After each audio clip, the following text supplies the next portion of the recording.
Bonjour à tous et bienvenue sur le podcast des établissements médico-sociaux, le podcast qui met en lumière le travail formidable réalisé par les acteurs du secteur. Je m'appelle Arnaud Chevalier et après avoir été directeur d'EHPAD pendant 8 ans, j'aide les établissements de santé à adopter les meilleures innovations pour simplifier et améliorer leur quotidien. J'ai créé ce podcast pour partager les belles expériences portées par des gens passionnés. Avant de commencer, si vous appréciez ce podcast, vous pouvez vous abonner pour ne rater aucun épisode et encore mieux, mettre une note 5 étoiles sur Apple Podcast et le partager à vos collègues. Sur ce, bon épisode.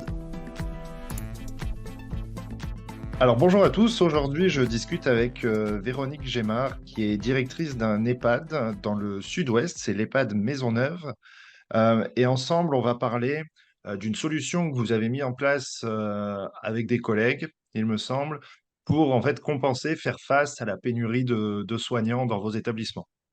Alors avant de rentrer dans le vif du sujet, je vous propose de vous présenter.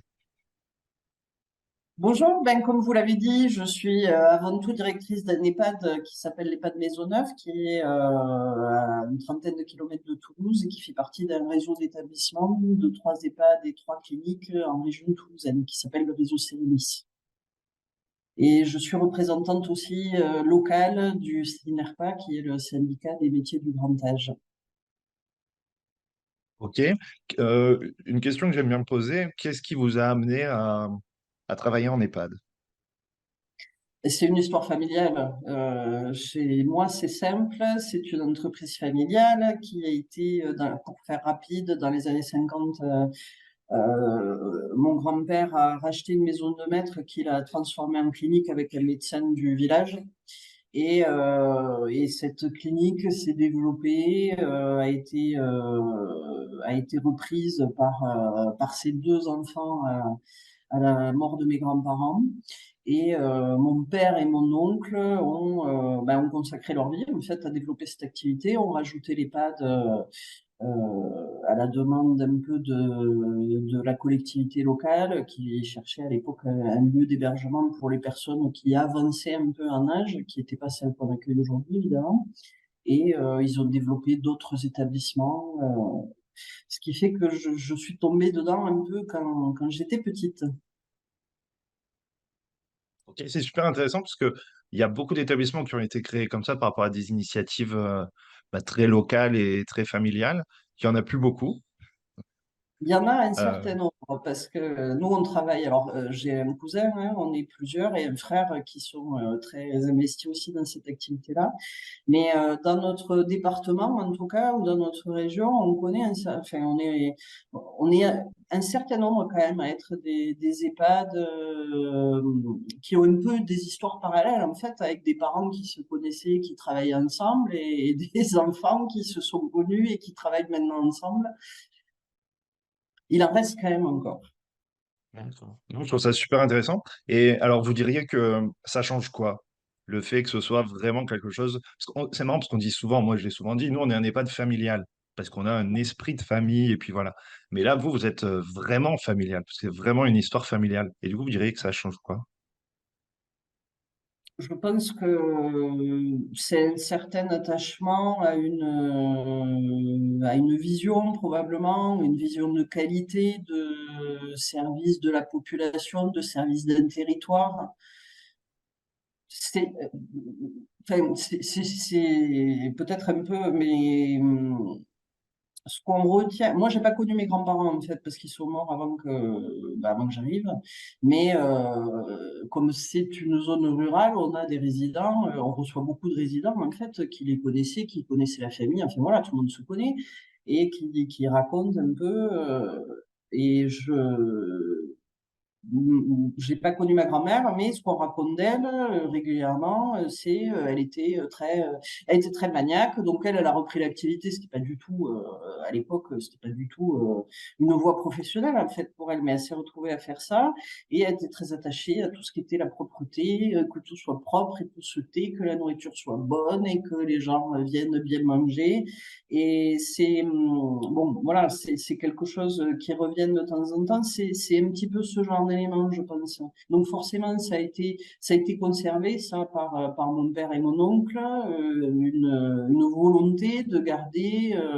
une image et un service que les gens vont apprécier et toute l'organisation qui va avec. Et je pense que ça se transmet, c'est pas forcément quelque chose à quoi on réfléchit beaucoup, mais ça se transmet involontairement, ça se transmet. Et on y est. Alors, je ne sais pas si on y est plus attaché, parce qu'il y a plein de directeurs qui ne sont pas des patres familiaux, qui sont très attachés à une forme de qualité et de satisfaction de la clientèle. Mais peut-être le fait de se dire qu'il y a eu plusieurs générations qui avaient déjà cet objectif-là, ça en fait une évidence. Et je trouve que, enfin, moi, j'ai l'impression d'entendre assez ça de nos collègues quand on, enfin, voilà, hein, une espèce de fidélité filiale ou familiale. Voilà, mon père voulait que les gens disent qu'ici on est content du service, donc forcément, on se sent une obligation, peut-être encore plus, de répondre à cette demande. Je comprends. Et puis, parce que là, en ce moment, on a vu quelques sondages. Alors, nous, c'est surtout au niveau FNADEPA, mais de beaucoup plus de directeurs qu'avant qui se disent aussi, en fait, en difficulté, qui perdent un petit peu confiance en l'avenir et qui se disent qu'ils pourront pas continuer dans ces conditions assez longtemps. Et je me dis, ben, par rapport à vous, du coup, où il y a eu cette histoire familiale et tout ça, euh, ça pourrait être encore plus difficile à vivre. Et ça va peut-être faire le lien avec notre sujet aujourd'hui, de comment on assure la continuité et comment on fait en sorte de pouvoir continuer à accompagner les personnes, quoi, malgré voilà, tout ce qui est tombé sur les établissements pendant le Covid, après le Covid, inflation, les équipes qui s'en vont et tout ça. Je pense que l'aspect, j'y avais jamais pensé, mais là, en vous entendant, je me dis, il y a un aspect peut-être, une certaine forme de mémoire. Parce que, bon, moi, voilà, ça doit faire une quinzaine d'années que je suis en exercice. J'ai pas connu la construction du monde des EHPAD. Mais le fait que ça soit familial, mon père l'a connu, il en a parlé, mon oncle aussi. Enfin, je veux dire, on a une certaine connaissance quand même de comment les choses se sont passées, sans parler des années 50 et de comment pouvait fonctionner une clinique à l'époque, qui, pour nous, c'est de la science-fiction. Mais ça a été une réalité, avec une façon de penser et un environnement sociétal qui était complètement différent. Et je pense que peut-être, ça nous permet d'avoir une vision plus large. C'est-à-dire qu'à une époque, voilà, certains diplômes n'existaient pas, certaines normes n'existaient pas, les façons de faire étaient enfin, ouais, complètement différentes. Et sans de suite aller dire ça, ça allait pas, ou ça allait, ou il faut faire comme ci ou comme ça. Il y a eu tout un tas de façons de faire, notamment impliquées par la réalité de terrain, en fait. Enfin, n'importe quoi, hein, mais la restauration, à une époque, la restauration collective, c'était la restauration comme à la maison. Et peut-être ça permet d'avoir une plus grande ouverture d'esprit pour imaginer que la règle s'est fabriquée au fil du temps, qu'elle a apporté des améliorations et que les EHPAD se sont professionnalisés pour tout un tas d'aspects positifs, mais que ça reste c'est une voie qui a été prise et il y en a eu plein d'autres. Et il peut peut-être aussi y en avoir plein d'autres qui n'existent pas encore aujourd'hui, mais qui peuvent répondre aux besoins de terrain du moment, quoi. C'est Ouais. un aspect que je n'avais pas vu comme ça, mais en le disant, c'est possible parce que les personnes avec qui on a porté ce projet sont, pour une directrice d'EHPAD familiale tout à fait dans la même tradition que la nôtre, et une autre qui était directrice régionale de groupe, mais qui venait de la même zone géographique que nous, en fait. Alors, je vais pas dire qui venait de la campagne, mais qui avait peut-être aussi un historique d'esprit pratique. Possible que ça ait joué. Alors, cette solution que vous avez trouvée ensemble, donc vous l'avez noté comme ça, c'est une solution actionnable immédiatement, on en a un peu parlé, potentiellement sous 3 mois, et qui va permettre de contribuer, alors c'est pas un remède miracle, hein, bien sûr, ça n'existe pas, mais quand même, à résoudre la pénurie de personnel soignant en EHPAD et à domicile, sujet qui touche tout le monde en ce moment et qui met aussi pas mal d'établissements en difficulté. Est-ce que vous pouvez nous en dire plus? Mais aujourd'hui, la pénurie de personnel, c'est ce qui ressort en problème numéro un des directeurs d'EHPAD, en tout cas dans notre région ou dans notre zone géographique. Je pense que maintenant c'est plus large, Toute la mais France, hein. quand on parle au directeur, le premier problème c'est celui-là.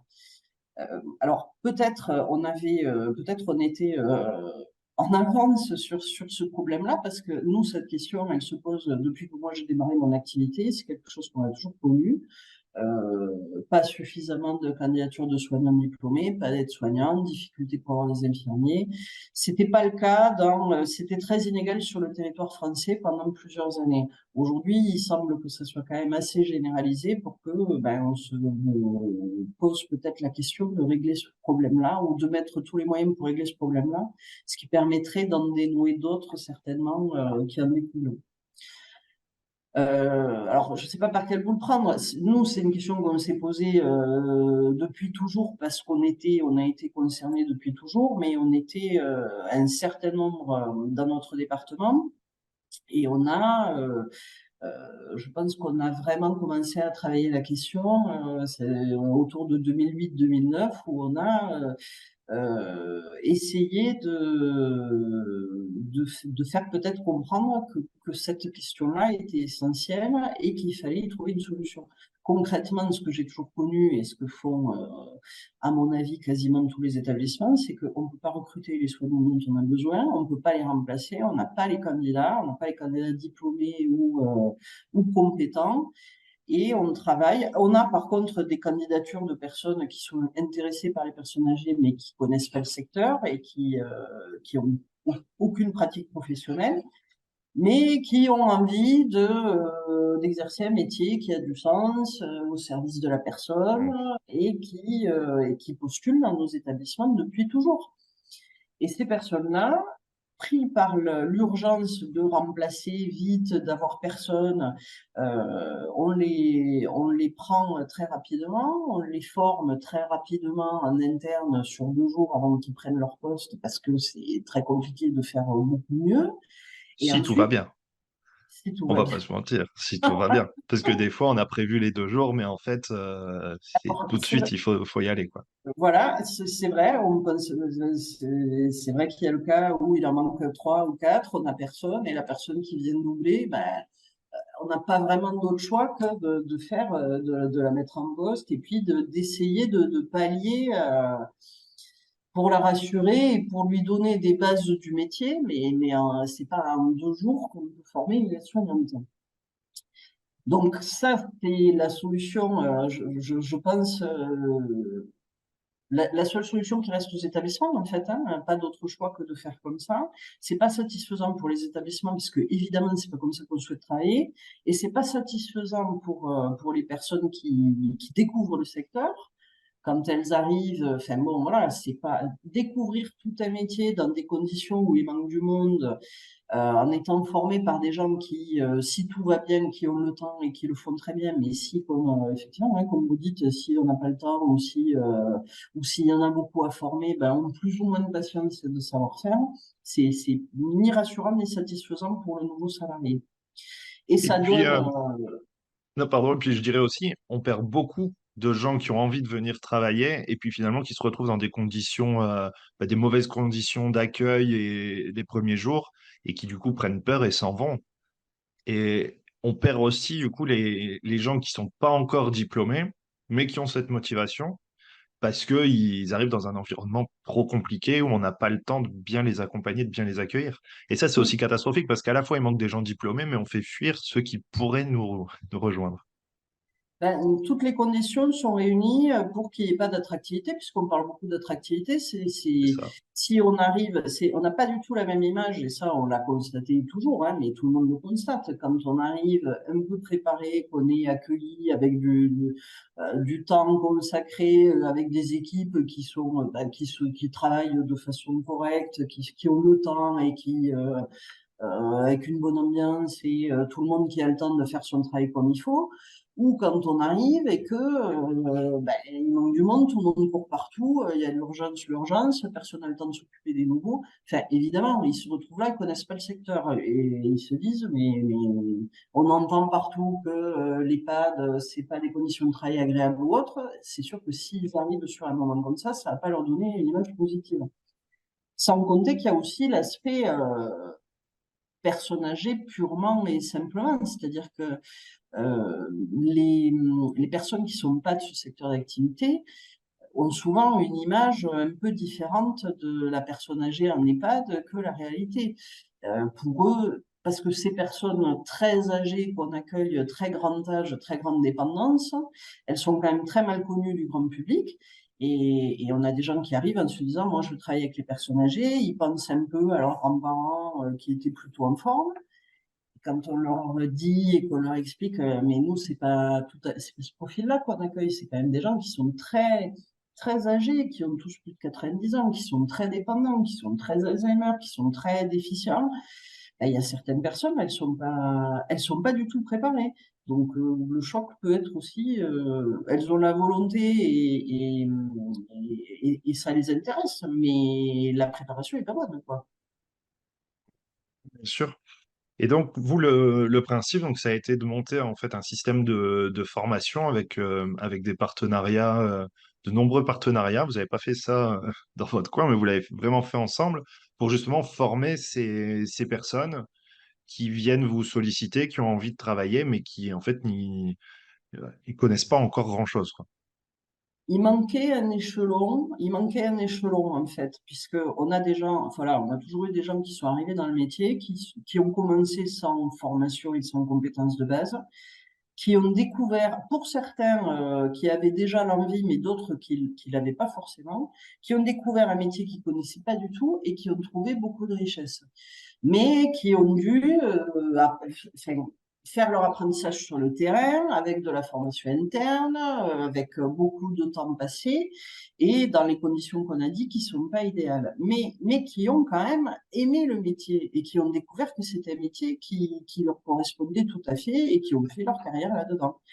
Et pour un certain nombre qui ont jamais fait de diplôme par la suite pour diverses raisons, mais qui figurent parmi les meilleurs soignants qu'on peut avoir dans nos établissements. Et des gens, enfin voilà, sur des vieux établissements, on sait très bien qu'il y a des gens, ils sont arrivés par hasard parce que il y avait un peu que ça sur le territoire. Et puis, ça leur a plu et ils sont devenus excellents dans leur pratique. Euh, Après, la marche qui manquait, c'est tout le monde ne va pas, tous ces gens-là qui se disent j'aimerais bien avoir un métier qui a du sens et m'occuper des personnes âgées, ils vont pas aller à l'école d'aide-soignante directement parce que c'est pas un métier qu'ils connaissent, parce qu'ils savent pas, pour certains, ils savent même pas que ça existe, et puis pour diverses raisons, voilà, ça commence pas forcément par là. Par contre, il manque, entre le moment où ils arrivent dans notre établissement et le moment où ils se disent peut-être c'est un métier qui me plairait, à notre sens, il manquait un passage par une formation aux compétences de base. C'est-à-dire, voilà à quoi ça ressemble la personne âgée, voilà de quoi ils ont besoin, voilà comment on pratique et ce qu'on doit savoir pour, à minima, hein, pour bien s'occuper d'une personne âgée. Et ensuite, prendre un poste et voir si, oui, c'est ma voie, effectivement, ça me plaît, je veux être aide-soignante parce que ce métier m'intéresse, je veux l'exercer. Ou pour certains, j'exerce ça pendant un temps et puis on sait très bien qu'aujourd'hui, les carrières se font plus comme elles se faisaient avant et que les gens ils changent de métier très vite. Voilà, c'est cet échelon-là qui manquait. Alors après avoir passé des années à essayer de convaincre un peu au niveau administratif qu'il fallait trouver un moyen de régulariser cette étape-là, on a eu la chance de rencontrer en même temps plusieurs personnes. C'est-à-dire on a rencontré le directeur régional de Pôle emploi Occitanie grâce à un de nos collègues qui s'appelle Édouard Kéréan. Il nous a reçus, il nous a écoutés dire qu'on manquait d'aides-soignants qui avaient un problème sur ce métier-là. Il a fait effectivement l'étude et ce qui est ressorti, bon, c'est ce qu'on savait nous déjà, mais lui, il a un peu, enfin, son attention n'avait pas été attirée sur le sujet précisément. Et dans le même temps, on a été entendu par deux écoles qui sont le Greta et la Croix-Rouge. Donc, Mme Bruyère du Greta et la directrice de la Croix-Rouge, Mme Cazard, qui ont entendu aussi ce qu'on avait à dire, en fait. C'est-à-dire, il nous manque une étape, parce qu'il y avait déjà des formations qui existaient qui étaient un peu ASH en EHPAD, c'est-à-dire l'hygiène des locaux, ASH. Et ils nous ont entendus quand on a dit, mais ça, c'est pas vraiment le plus urgent, en fait. Ce dont on a besoin, c'est des gens qui arrivent, qui savent faire de l'aide à la toilette, qui connaissent les règles d'hygiène de base, qui savent la manutention et qui peuvent être en poste sans risque. Parce qu'en parlant de conditions de travail, alors je ne sais pas s'il faut faire l'aparté, mais l'aspect conditions de travail et risque professionnel dans ce métier-là, il a aussi une grande importance. Parce on a constaté à un moment qu'on avait quand même un certain nombre d'accidents de travail qui arrivaient à des nouveaux, à des moments de manutention de la personne, aide au transfert ou autre. Et ces nouveaux, même s'ils avaient un peu de formation interne, ils ne maîtrisaient pas forcément, enfin, on ne pouvait pas peut-être l'analyser à ce point-là, mais en tout cas, ce qu'on constatait, c'est que les nouveaux qui avaient le moins de formation, ben, ils étaient quand même nombreux à avoir des accidents de travail quand on analysait tout l'ensemble. Donc, il y avait aussi cette question-là qui était importante. Et, euh, et ça a démarré un peu comme ça, avec une volonté des écoles de dire, OK, de quoi vous avez besoin, on va s'adapter. Ce qui n'était pas rien parce que toutes les années précédentes, ben, on nous disait ben, il faut qu'ils fassent aide-soignante, ces gens-là, il faut qu'ils fassent aide-soignant. Et nous, ben oui, mais ils ne font pas. Soit à une époque, on ne pouvait pas rentrer à l'école, soit après. Bon, les choses ont changé, effectivement, mais les gens n'étaient pas plus diplômés ou il n'y avait pas plus de diplômés à recruter de toute façon. Et tout ça s'est fait, ces rencontres se sont faites en même temps et le directeur de Pôle emploi a pris l'initiative de financer ce modèle-là qui n'existait pas en fait. C'est-à-dire que ces agences, sur certains points du territoire de l'Occitanie, mettent en place un recrutement de demandeurs d'emploi, que Pôle emploi finance la formation et avec un engagement des établissements de recruter en sortie de formation les postulants. Et j'insiste Ah. un peu sur cet aspect-là parce que c'est grâce au courage, en fait, de ces personnes qui ont dérogé aux règles établies ou qui se sont dit, bah, essayons quelque chose qui n'existe pas encore ou qui n'est pas encadré par un dispositif administratif, qu'on a pu le tester sur le terrain. Parce que ça a démarré comme une expérimentation. Et puis, voilà, avec la question, ben, on verra si ça marche. Si ça apporte rien, eh ben, on laisse tomber. Et si ça apporte quelque chose, ça montrera qu'effectivement, il y a un besoin et que ça peut peut-être se développer. J'avais une question, c'est est-ce que c'est Pôle emploi qui sélectionne ou qui va voir par rapport des demandeurs d'emploi qui ont un projet d'aller en EHPAD et puis peut-être vous les orienter? Ou est-ce que c'est vous qui orientez des personnes qui vous ont sollicité et pour lesquelles du coup vous jugez que ce serait intéressant qu'ils aient un petit bagage en plus euh, assez C'est rapidement? les Les deux, Les ok. deux et les promotions sont mixtes en fait, c'est-à-dire 70%, parce qu'on a aussi la question de former les gens qui sont déjà en poste dans nos établissements. Parce que certains ont fini par acquérir toutes les compétences parce que l'expérience a fait que, et la formation interne ou externe, hein, les formations tout au long de la carrière ont fait qu'ils ont atteint ces compétences-là, mais il y a aussi des personnes qui en ont encore besoin. Donc, les groupes sont 70% de demandeurs d'emploi, 30% de personnes qui sont déjà en CDI, en EHPAD, les faisant fonction. Oui, ok.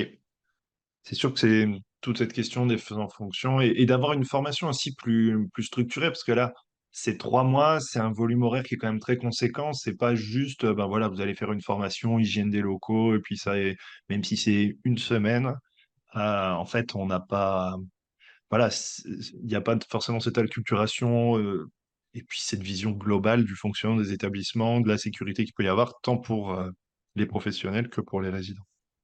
Ce qu'on a fait, c'est que, enfin, on a fait un peu la liste en prenant la base du référentiel d'aide-soignant, en enlevant tout ce qui concernait pas la personne âgée, parce que dans le diplôme d'aide-soignant, il y a tout un tas d'aspects qui seront pas utilisés en EHPAD ou pas exploités. Et on a par contre ajouté les spécificités liées à la personne âgée dont on a besoin. qui ne figurent pas forcément non plus dans le diplôme d'aide-soignant. C'est-à-dire toutes les spécificités, les chutes, les contentions, la nutrition, la fin de vie, le relationnel avec les familles, qui est quand même un peu de plus spécifique en EHPAD, et toutes les approches, enfin, l'aspect approche non médicamenteuse, c'est-à-dire humanitude, validation, carpe diem, Montessori, l'influence de toutes ces techniques-là, dont on expérimente que les établissements en retirent des méthodes bon, c'est beaucoup dire, mais qui changent la vie des soignants et la vie des résidents. Alors ça, c'est variable selon les établissements, mais nous, on est assez convaincus que ces méthodes-là, elles donnent des outils aux soignants, elles leur permettent de voir les choses autrement et de renforcer encore la qualité.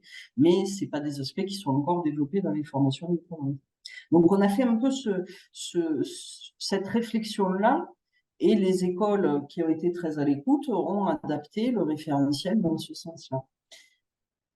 La base du Donc, métier d'aide-soignante sur la technique et sur le soin et sur tout ce qui est hygiène, toilette, transmission, relations et autres, et quand même les aspects spécifiques que généralement les aides-soignants diplômés apprennent quand ils viennent travailler dans les EHPAD, qu'ils ne connaissaient pas ouais. forcément avant. Faut vraiment avoir une équipe formée vraiment aux caractéristiques de l'EHPAD. À Alors, la vous, personne sur votre âgée, établissement, c'est ça. Et juste pour le nombre d'heures, en fait, c'est vrai que ça s'est fait, c'est parce que on a démarré cette expérimentation que c'est devenu 3 mois, parce que l'administration Pôle emploi, alors, je ne saurais plus redire comment ça se traduisait, mais leur carcan administratif, si je puis dire, nécessitait une formation d'un certain nombre d'heures pour pouvoir rentrer dans le dispositif qu'ils appellent POEC et être pris en charge, être un dispositif Pôle emploi en fait. Donc on a adapté aussi le nombre d'heures, c'était pas un choix au départ, mais on a adapté le nombre d'heures pour que ça rentre dans ce dispositif-là. ouais, après, ce qui est intéressant, on en a parlé, c'est que du coup, c'est de la formation, mais c'est surtout à la fin une certification, ce qui est aussi intéressant pour les équipes, pour valoriser aussi le temps Oui, passé et tout c'est ça. une formation qui a été inscrite au RNCP, donc qui lui donne une reconnaissance, parce que la difficile question, c'est que pendant toutes ces années où on a répété et rabâché qu'il fallait former des gens pour venir travailler dans les EHPAD, au lieu de recruter des gens qui travaillent en supermarché ou dans le vêtement et qui veulent se reconvertir et de les mettre en poste sans sommation, si je puis dire, à chaque fois qu'on a répété ça, on nous a dit, mais on ne peut pas faire de la sous-formation. Ce que vous voulez faire, c'est de la sous-formation d'aide-soignant, c'est dégrader le métier d'aide-soignant. Voilà. On a toujours eu ce retour-là de toutes les administrations et même d'un certain nombre de professionnels. Or, bon, nous, on ne le voit pas comme ça. Nous, on voit la première marche d'accès au métier du soin et donner les compétences de base à quelqu'un qui a envie d'exercer un métier au service de la personne âgée pour qu'elle soit en sécurité, pour qu'elle soit dans de bonnes conditions et pour que le résident soit aussi dans de bonnes conditions au départ. Voilà.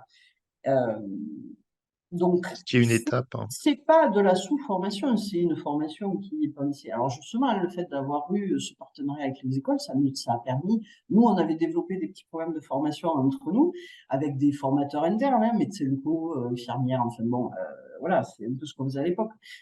On n'est plus du tout sous cette forme-là. C'est un référentiel qui est dispensé par des professionnels et pour certains qui font aussi la formation expérience. Donc là, c'est pas, les compétences ne sont pas aussi développées que sur la formation aide-soignante, ça c'est sûr, mais par contre, ce sont de très bonnes compétences.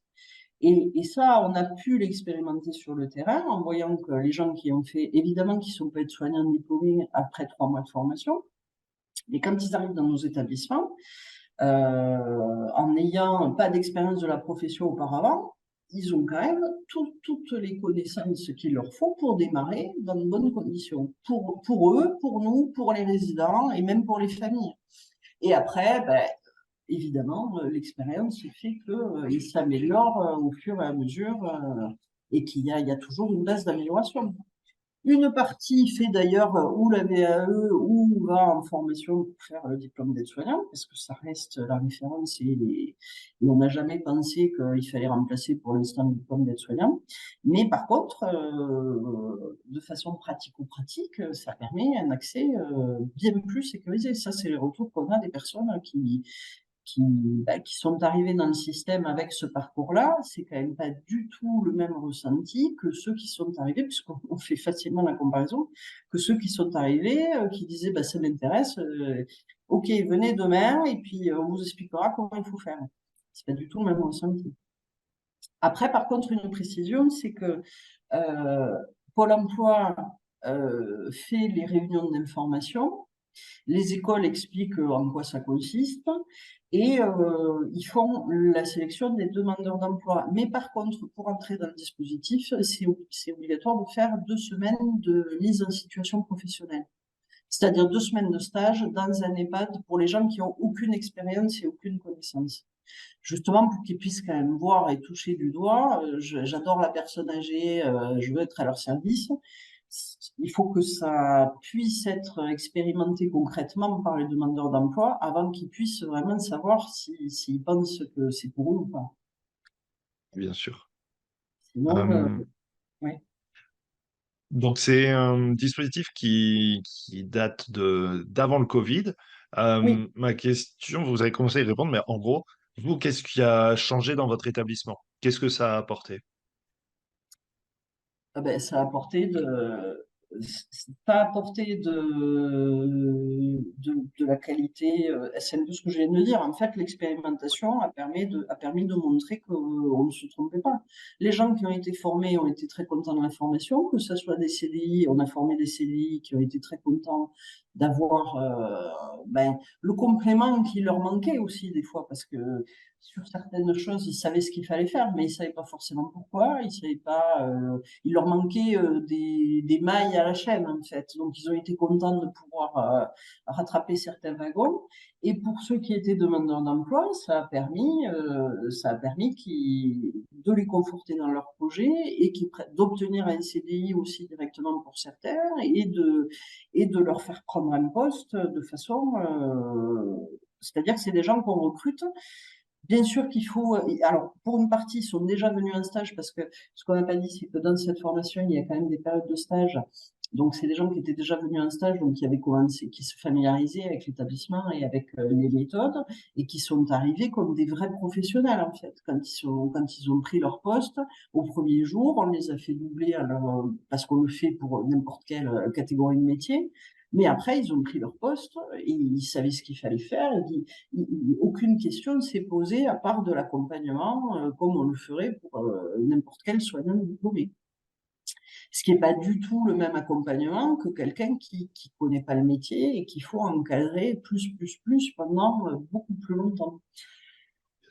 Les taux de satisfaction sont très élevés, en fait. Les taux de certification sont très élevés. D'abord, la plupart des demandeurs d'emploi, on était à 94% sur les derniers qui ont été évalués. Donc, les demandeurs d'emploi finissent la formation, obtiennent la certification et, pour une bonne partie, restent dans leur poste. Bien. 85%, entre 85% et 90% des personnes qui ont été formées initialement sont restées dans ce métier-là. Et ça change tout hein, par rapport à la formation initiale. Parce qu'en ce moment, mon sentiment, c'est qu'on galère un petit peu là-dessus, que ce soit infirmier, aide-soignant, entre Parcoursup et puis la réalité du terrain des stages où les gens se disent, bah, en fait, Oui. non, c'est pas pour moi. Et c'est là où on se retrouve encore plus en difficulté.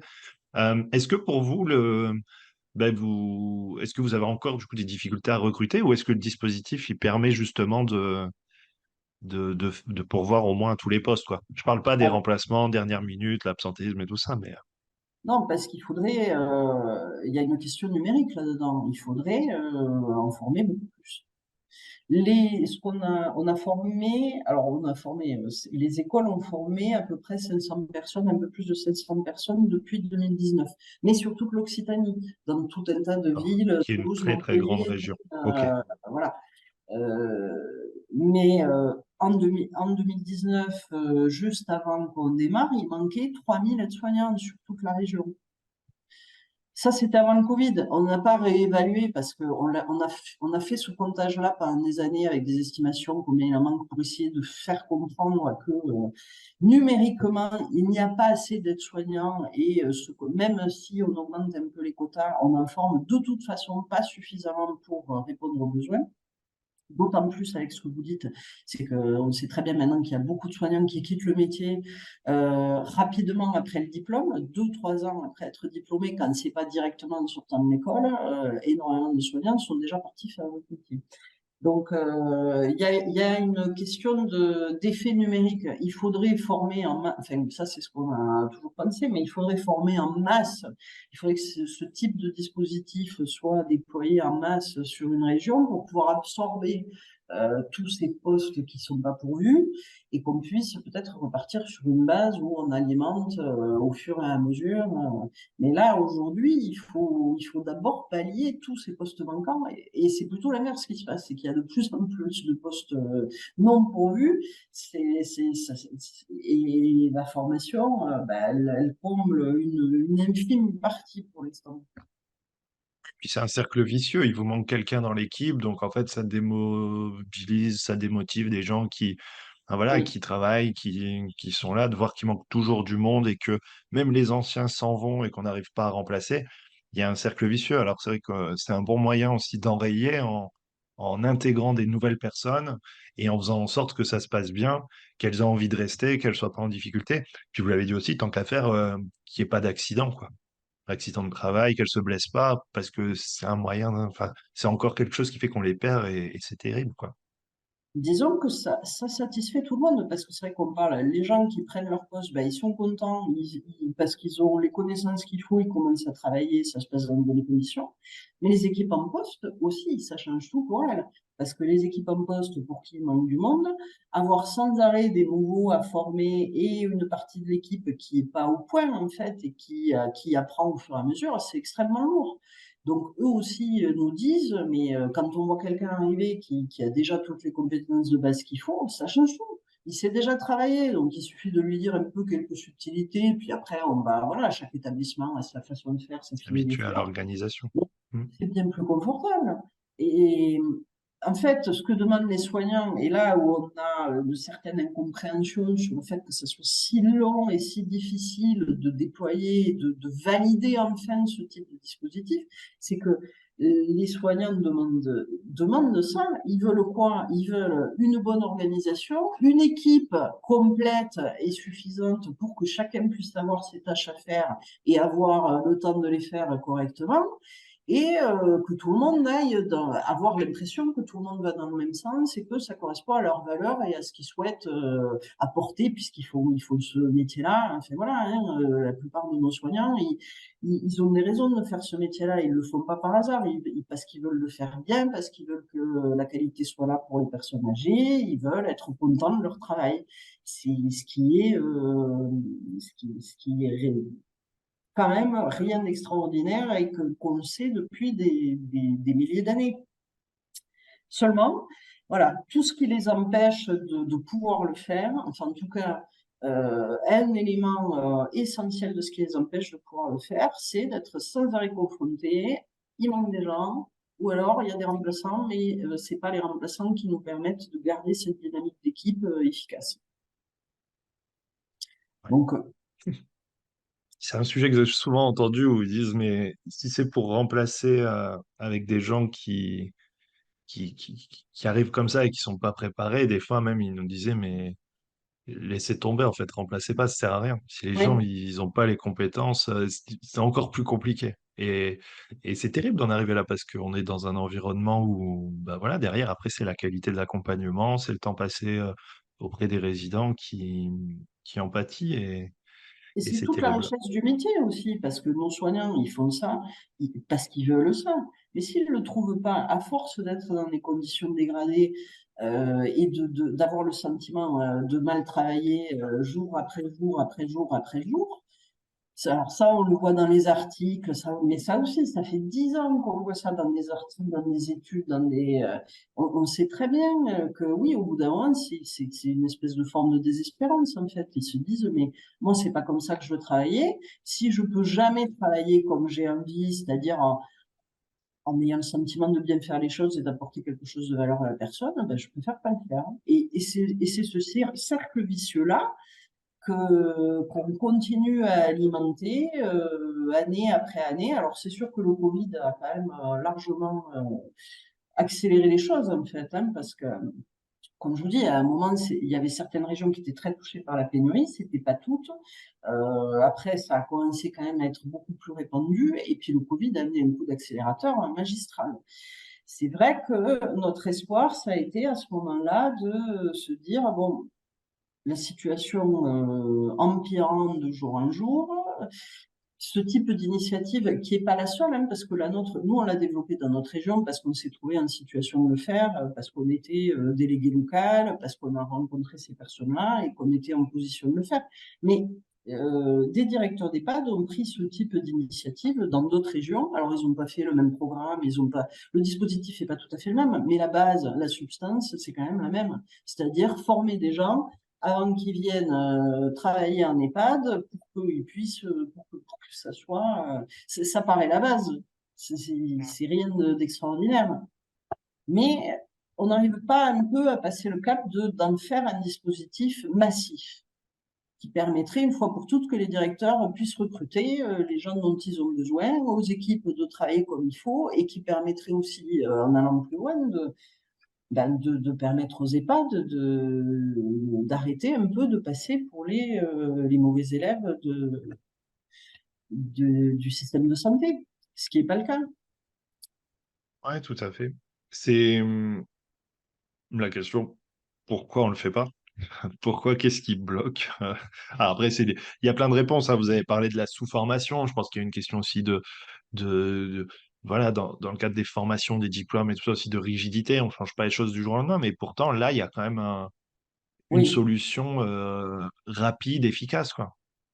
Et ça me fait penser, c'est intéressant ce qu'on a dit au début, parce que je pense que c'est peut-être ça en fait. C'est l'incapacité, parce qu'on a un système qui est très verrouillé, hein, très administratif, très une règle et pas une autre. Et c'est l'incapacité, quelque part, je pense que c'est une certaine forme d'incapacité d'innover ou de se dire on peut faire les choses autrement et de mettre la réalité de terrain et l'objectif réel de terrain avant les grandes idées. Bon, sans vouloir faire la philosophie, je pense que c'est quelque chose qu'on retrouve assez souvent. On le retrouve dans l'évaluation. On fait une évaluation HAS sur des très grandes idées, mais on ne se demande pas si la personne âgée, elle a mangé, comment on a fait sa toilette et si on comprend les notions d'humanitude qui nous aident à vraiment être dans le respect de la personne. Je pense qu'il y a quelque chose, et puis c'est le fait, alors c'est là où c'est le fait que de peut-être déroger à la règle, d'oser déroger à la règle et sortir du carcan quand le carcan ne marche pas. Ce qui nous amuse, notre collègue déléguée régionale, elle disait il faut désobéir. Si on attend l'aval d'une autorité administrative quelconque, en fait, on l'aura jamais. Et effectivement, c'est ce qui s'est passé. On a pu l'expérimenter parce que les gens de terrain ont accepté de déroger à la règle et de désobéir. Et c'est pour ça que je souligne le courage de nos partenaires quand même, parce que il fallait beaucoup de courage pour le faire. Euh, Quand on est la directrice de la Croix-Rouge, faire afficher et oser mettre en place ce type de dispositif pour se faire taxer, de faire de la sous-formation, de dégrader le métier et presque d'aller faire de la maltraitance en EHPAD, en fait, ben, il fallait le courage de le faire. Hein. Et la même chose C'est pour le vrai. directeur de Pôle emploi, et la même chose, ils ont tous eu vraiment un courage qu'on a salué à plusieurs reprises, mais qui presque m'étonne encore, parce que on sait très bien que on est dans un métier où c'est très facile d'être vite critiqué. Et là, ils ont été assez visionnaires pour voir l'aspect pratique en premier, c'est-à-dire est-ce que c'est mieux pour les résidents, pour les salariés, est-ce qu'il y a une meilleure qualité si on essaye cette solution-là? l'expérience a montré que oui. Alors après, je dis pas que ça résout tous les problèmes, hein, on n'a jamais dit ça. En tout cas, est-ce que ça mérite, est-ce que les EHPAD devraient s'en saisir, peut-être chacun dans leur coin, hein, ou se regrouper comme on l'a fait pour faire ce type de formation et avoir un peu plus des soignants dont ils ont besoin. C'est sûr que c'est une solution qui a fait ses preuves, en tout cas. Ce que je trouve intéressant aussi, c'était un peu le sujet du précédent podcast sur comment combattre l'agisme, où on se disait qu'il faut aussi que les personnes âgées se mobilisent. Là, on parle de combattre les pénuries professionnelles, c'est ne pas attendre que ça vienne d'en haut, c'est aussi un moment agir, proposer. Et vous voyez, vous parlez du courage de Pôle emploi, de la Croix-Rouge. Voilà, parce que c'est sûr qu'ils sont sortis du cadre et puis que a posteriori, c'est facile de dire bah oui, c'était évident que ça allait marcher, mais a priori, on ne sait jamais. Mais Oui. c'est aussi partie d'une initiative terrain et puis voilà, la capacité, c'est un sujet que je trouve super intéressant, mais la capacité de se parler entre établissements et de se dire voilà, on a un problème, on se parle, on va chercher des partenaires, on discute. Et tout ça aussi, c'est du temps, c'est de l'énergie, mais c'est important de le faire et on voit que à la fin, ça peut être très intéressant parce que en fait, si vous avez voilà, permis la formation de 500 personnes en plus, euh, c'est pas négligeable. Voilà. Donc, ça permet de rester quand même un petit peu optimiste. C'est vrai. On trouve toujours que c'est jamais assez. Mais non, mais après, c'est vrai on est assez. Ils nous ont fait confiance, en fait. Je crois que c'est cet aspect-là, parce que quand on est sur le terrain, je pense qu'on sait quand même à peu près de quoi on a besoin. Quand on connaît un peu le métier, on sait ce qu'il nous faut. Et c'est peut-être ça qui manque un peu, c'est inverser un peu le dispositif, c'est-à-dire de quoi on a besoin le matin à 7 heures dans un établissement et dans la chambre du résident. Et c'est ça qui devrait, c'est de là que devrait découler peut-être tout le reste. Oui, puis Et ça. bon, c'est vrai on est content de voir qu'on ne s'est pas trompé. Je pense on avait aucun doute là-dessus.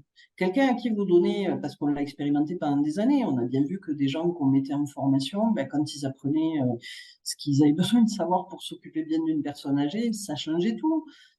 Tout le monde le constate tout le temps. Quand on commence à savoir qu'est-ce que c'est la démence, comment ça se traduit, pourquoi la personne elle réagit comme ça, les questions qu'on est obligé de se poser en EHPAD et pas forcément dans d'autres secteurs de la santé, et qu'on essaye des outils et que quand on voit la démence d'une façon complètement différente et qu'en appliquant des outils qui sont des fois simples, tout se passe mieux et tout change. Euh, la toilette se passe mieux, le résident est plus calme. Mais c'est quand même la base de notre métier. Tous les directeurs, je pense, le constatent tous les jours. Donc, quand on constate ça, mais ça marche, ben évidemment qu'il faut le développer si ça marche. Alors après, la réglementation, le droit, le ci, le là, c'est vrai qu'on est, je pense, terriblement contraint par cet effet-là. Il n'empêche que tous les jours, quand le soignant vient dire on s'est bien occupé de la personne ou la personne va mieux ou que la famille est contente parce que le résident, c'est quand même pour ça qu'on travaille à la base. C'est pas juste pour appliquer des règles si la règle est pas bonne. Alors bon, là, c'est là où on n'est pas tous d'accord, hein, y compris entre directeurs. Je pense que la question fondamentale, c'est celle-là. Moi, on a tendance à penser que si la règle est pas bonne, il faut peut-être se poser la question de la changer ou de la supprimer. Mais voilà, ça c'est un tout autre débat. C'est aussi un grand débat. Eh ben, merci en tout cas pour toutes ces explications, pour le retour sur ce projet qui est super intéressant et que moi je connaissais pas, mais qui me semble du coup tellement logique en fait. Je dis mince, pourquoi on n'a pas fait plus ça avant? Enfin bref. Merci, et puis peut-être à bientôt pour rediscuter des suites et de l'évolution de ce dispositif. Merci encore. Merci à vous pour votre écoute. Merci d'avoir écouté l'épisode jusqu'au bout, j'espère que le sujet vous a plu et qu'il vous inspirera. Pour m'aider à faire connaître le podcast, abonnez-vous sur votre plateforme d'écoute préférée ou notez-le et partagez-le sur vos réseaux sociaux. N'hésitez pas à me contacter sur LinkedIn pour toute remarque ou proposition de sujet. Bonne journée et à bientôt sur le podcast des établissements médicaux.